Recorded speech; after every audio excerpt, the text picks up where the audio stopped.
pertanyaan dari Umahat, Ustaz. Bagaimana kalau ayah tidak mau tahu urusan mendidik anak, semua diserahkan ke ibu karena sibuk bekerja, jadi seakan-akan berlepas tangan dari ikut mendidik anak, Ustaz. Pulang-pulang taunya cuman perintah dan marah-marah gitu, Ustaz. Iya. Ya, ini nanya apa curhat ini? Apa yang harus dilakukan seorang istri kalau suaminya ternyata belum sadar tentang kewajiban mendidik anak? Ini anak siapa ini, Pak? Kalau anak berdua ya tanggung jawabnya berdua. Apa itu anak lahir dari batu? Kan enggak, Pak. Anak berdua ya tanggung jawab berdua. Makanya para ayah nih, mumpung ada curhat ibu-ibu, ini curhat nasional, Pak. Saya udah hafal loh. Di kota manapun ini selalu ada pertanyaan ini, betulan. Di kota manapun, maka mumpung saya kumpulkan para ayah, siapa tahu yang nanya istri Anda ini. Atau siapapun lah, siapapun. Bahkan yang tidak bertanya, karena saya tahu ibu ini mewakili banyak ibu-ibu yang lain. Betul Ibu ya? Ibu-ibu senang banget itu. Begini Bapak-Ibu, para ayah. Imam Ibnu Qayyim rahimahullah ta'ala menyampaikan bahwa kalau anak itu rusak penyebabnya ayah. Penyebabnya ayah. Karena tadi Bapak Ibu, ayah itu punya qawamah, kepemimpinan. Dan pemimpin itu kalau ngerusak, daya rusaknya luar biasa, betul gak? Pemimpin nih, kalau dia membuat kerusakan, itu kerusakannya massal dibandingkan yang berbuat rusak cuma orang kampung. Bisa ya? Karena kepemimpinan di rumah itu ada di suami. Kalau suami berbuat kerusakan itu ngebom massal, Pak. Walaupun cuma sesaat dia melakukannya tanpa dia sadari tadi.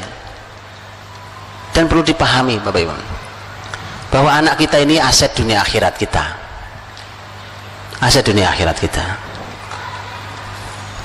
Tanggung jawab seorang ayah, selain amal mulia ayah mencari nafkah, para ayah harus paham bahwa mencari nafkah itu hanya sebagian tugas ayah.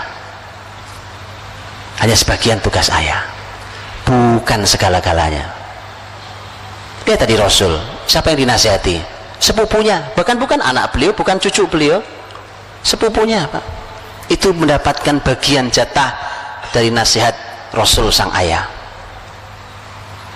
Itu. Jadi nasihat salah satu tugas ayah. Loh, kalau di Quran bicara tentang dialog antara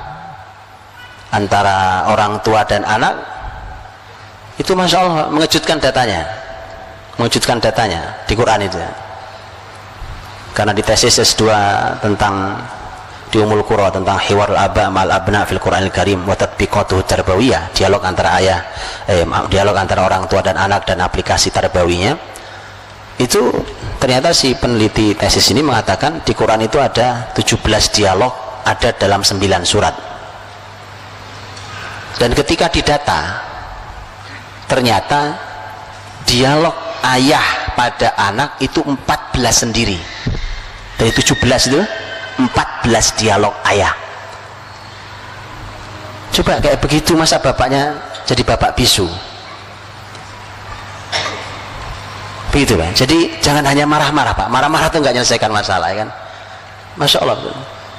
Jadilah ayah yang mengagumkan. Mengagumkan itu nggak bisa direkayasa. Ketulusan seorang ayah menjadi ayah yang mengagumkan itu luar biasa. Dan itu memudahkan anak untuk tumbuh dengan baik. Kalau anak punya masalah, mudah sekali selesainya, karena dia punya sandaran yang mengagumkan. Maka para ayah nih, saya juga ayah dari anak-anak saya, maka begitu. Laki-laki memang punya tugas luar biasa sih. Kayak saya sekarang nih, Pak, kan?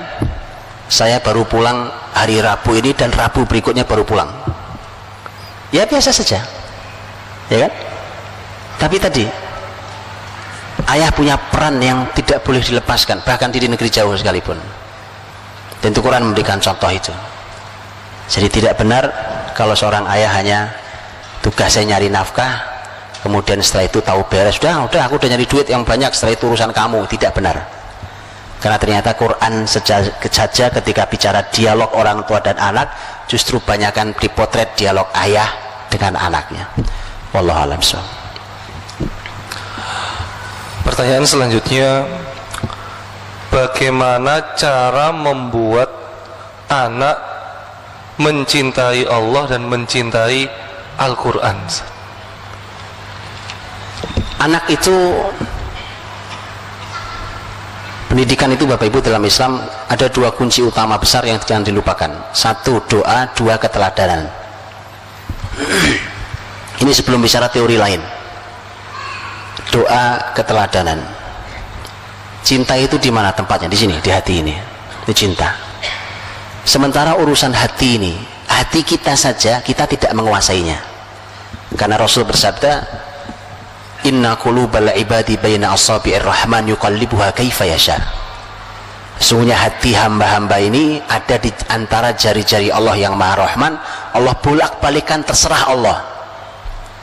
Berarti murni di tangan Allah. Karena murni di tangan Allah, minta sama Allah kita. Ya Allah, jadikan generasi yang cinta Quranmu, cinta dengan Rasulmu. Begitu. Jadi tolong didoakan, Pak. Karena cinta itu di hati, dan hati itu kita nggak punya kuasa.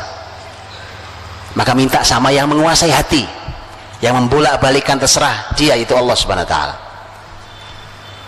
Kemudian keteladanan, Pak, supaya anak cinta Quran, supaya anak cinta Allah, cinta Rasulnya, harus dibuktikan keteladanan itu. Bagaimana anak mau cinta Quran, bapak ibunya nggak pernah baca Quran? Anaknya lagi berusaha menghafal Quran, bapak ibunya nyantai banget. Anaknya apalagi berusaha maksimal, sudah menghafal juz 30, bapak ibunya santai banget. Kasih dia keteladanan, Pak, bahwa masalah cepatan anak-anak itu dijamin pasti. Ya kan, kita mulainya bareng, ayo nak kita lomba sekarang, dijamin bapak ibu kalah. Karena anak-anak kita luar biasa. Ya kan? Nah, itu nggak lama, itu cuma beberapa bulan ke depan kita akan mengibarkan bendera putih, nyerah, kayak anak luar. Tapi tidak, Pak, usaha ayah ibu yang dilihat anak berjibaku itu cukup untuk memberi mereka keteladanan betapa sungguh-sungguhnya ayah ibu saya terhadap Quran. Itu mahal buat dia, Pak. Dan nanti tolong, Pak, sikapi, ini luar biasa juga. Kan kalau sekarang anak kita hafalannya lebih banyak, betul ya, dibandingkan kita. Umpamanya nih, hafalan Qurannya lebih banyak dibandingkan kita, baca Qurannya lebih bagus tajwidnya daripada kita. Berarti kan sekarang yang ahli ilmu dia kan. Memang dia anak saya, umurnya tuaan saya, karena anak saya.